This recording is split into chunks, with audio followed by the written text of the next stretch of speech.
নমস্কাৰ এই মুহূৰ্তত জনাইছো অসমৰ প্ৰত্যেকগৰাকী জনসাধাৰণৰ বাবে কেইবাটাও গুৰুত্বপূৰ্ণ খবৰ। আজি হৈছে 24 এপ্ৰিল। আজিৰ দিনটোতে অসমৰ লগতে ভাৰতবৰ্ষৰ বিভিন্ন প্ৰান্তৰ পৰা কেইবাটাও গুৰুত্বপূৰ্ণ খবৰ যুগুত কৰা হৈছে।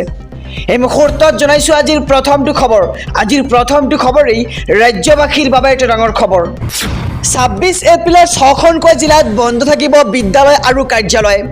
6খন জিলাত ৰাজহুৱা বন্ধ ঘোষণা কৰিছে এইবাৰ চৰকাৰে। দ্বিতীয় পৰ্যায়ৰ নিৰ্বাচনৰ বাবে বন্ধ থাকিব বিদ্যালয় আৰু নগাঁও, ডিফু, কৰিমগঞ্জ, শিলচৰ, দৰং, ওদালগুৰিত বন্ধ ঘোষণা কৰা হৈছে। 26 এপ্ৰিলৰ দিনটোত বিদ্যালয়ত ভোট গ্ৰহণৰ কামৰ বাবে বন্ধ থাকিব আৰু নিৰ্বাচনী প্ৰস্তুতিৰ বাবে ৰাজহুৱা বন্ধ থাকিব 6খনকৈ জিলাত। ভোট গ্ৰহণ হ'বলগীয়া প্ৰতিটো সমষ্টিতে থাকিব এই বন্ধ আৰু 26 এপ্ৰিলত 6খনকৈ জিলাত বন্ধ থাকিব বিদ্যালয় আৰু কাৰ্যালয়সমূহ। 6খন জিলাত ৰাজহুৱা বন্ধ ঘোষণা কৰিছে এইবাৰ চৰকাৰে। নগাঁও, ডিফু, কৰিমগঞ্জ, শিলচৰ, দৰং, ওদালগুৰিত বন্ধ ঘোষণা কৰা হৈছে 26 এপ্ৰিলৰ দিনটোত। এই মুহূৰ্তত জনাইছো আজিৰ দ্বিতীয় নম্বৰ খবৰটো।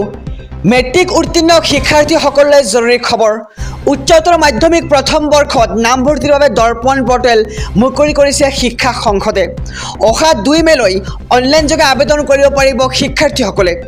বিভিন্ন শিক্ষানুষ্ঠানত নামভৰ্তিৰ বাবে অনলাইনযোগে আবেদন কৰিব লাগিব আৰু www.dorpon.ahsec.online.in বা www.ahsec.gov.in ত আবেদন দাখিল কৰিব লাগিব আৰু 3 পৰা 4 মেৰ ভিতৰত শিক্ষানুষ্ঠানৰ দ্বাৰা যোগ্যতা তালিকা প্ৰস্তুত কৰা হ'ব আৰু ইয়াৰ পিছত 5 মেত প্ৰভিজনেল বাছনি তালিকা প্ৰকাশ কৰা হ'ব আৰু 6 পৰা 8 মেৰ ভিতৰত শিক্ষাৰ্থীসকলে সংশ্লিষ্ট শিক্ষানুষ্ঠানসমূহত নামভৰ্তি কৰিব লাগিব আৰু 9 পৰা 10 মেৰ ভিতৰত দৰ্পণ পৰ্টেলত শিক্ষানুষ্ঠানসমূহে নামভৰ্তি নিশ্চিত কৰিব লাগিব আৰু নামভৰ্তি সন্দৰ্ভত উচ্চতৰ মাধ্যমিক শিক্ষা সংসদে প্ৰকাশ কৰিছে গাইডলাইন।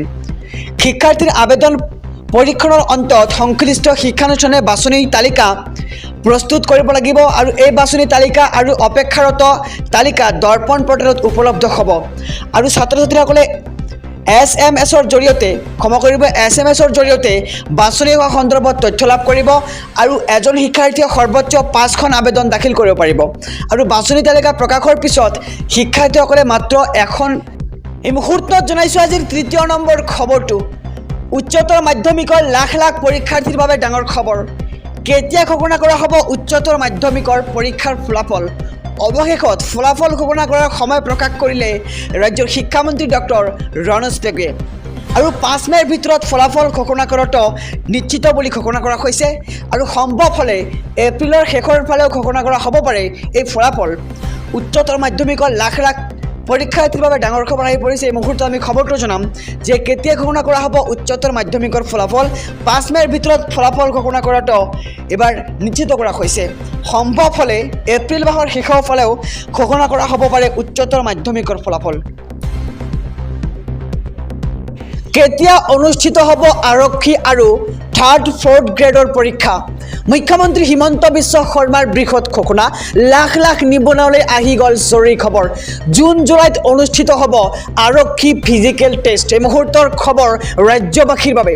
3য় 4ৰ্থ বৰ্গৰ নিযুক্তি পৰীক্ষা পাতিব অসম চৰকাৰে আৰু 35,000 যুৱক যুৱতীয়ে এটকা নিদিয়াকৈ লাভ কৰিব এতিয়া চৰকাৰী চাকৰি। আৰু কেতিয়া অনুষ্ঠিত হ'ব আৰক্ষী আৰু 3rd 4th গ্ৰেডৰ পৰীক্ষা?